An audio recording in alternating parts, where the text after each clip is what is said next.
Здравейте, здравейте всички зодия Риби! Ето и вашето четене за месец април. Напомням на всички ви, че това са прогнозни четения. Възможно е да не резонират. Знаете, че енергията се мени, знаете, че сте много хора. И да видим какво предстои на всички риби. Месец април 26-та година.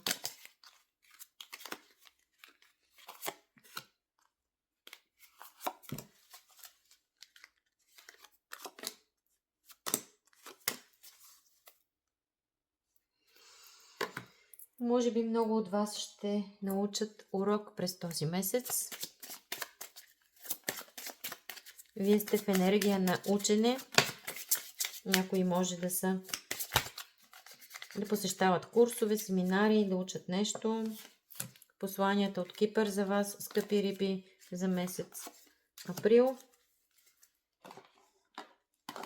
Добре.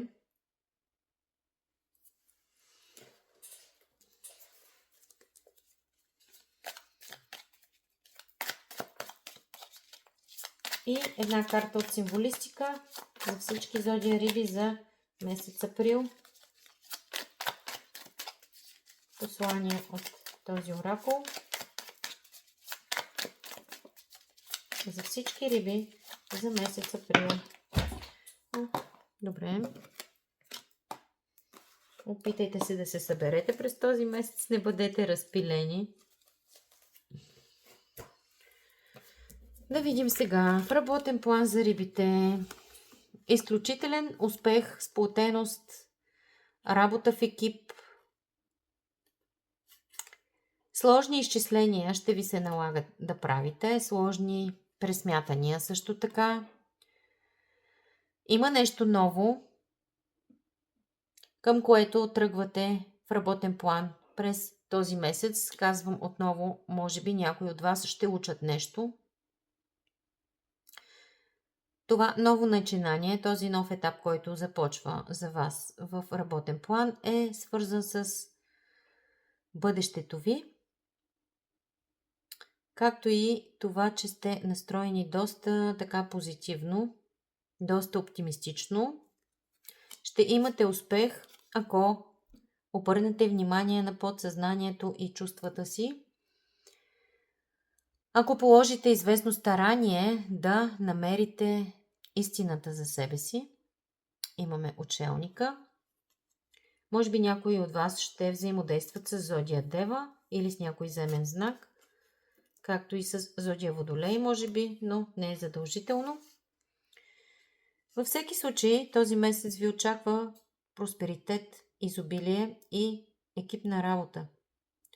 Тоест, вие ще осъзнаете, че когато сте сплотени във вашия колектив, постигате много високи резултати и удовлетвореност. Имаме пълнота за вас, скъпи риби, през този месец април. В любовен план има разочарование или може би вие слагате край на разочарование през този месец относно един крал пентакли, който не ви обръща достатъчно внимание. Но за някой от вас може да се прочете, че ще сложите край на някакво огорчение и обида, като се посветите на работата си и на това да печелите пари.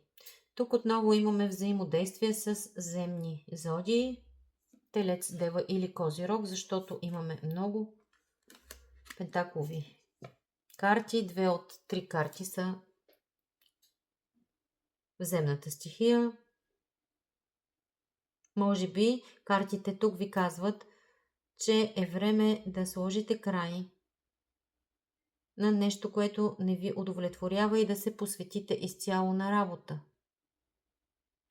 А за някои може да се прочете, че е време да поработите върху това да излекувате душата и сърцето си с нещо, което обичате да правите. Добре.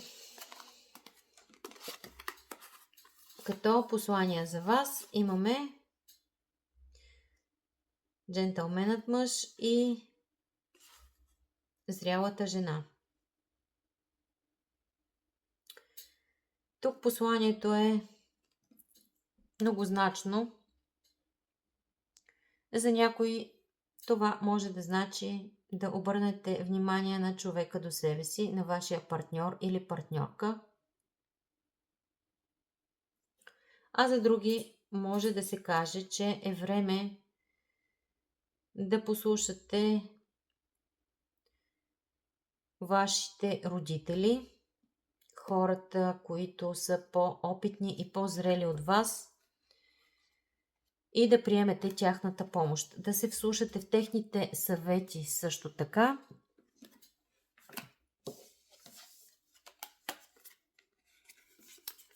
Имаме една красива енергия на хармония, както и покоряването на нови върхове за вас, скъпи риби. Може би това е свързано с урока, който трябва да научите през този месец.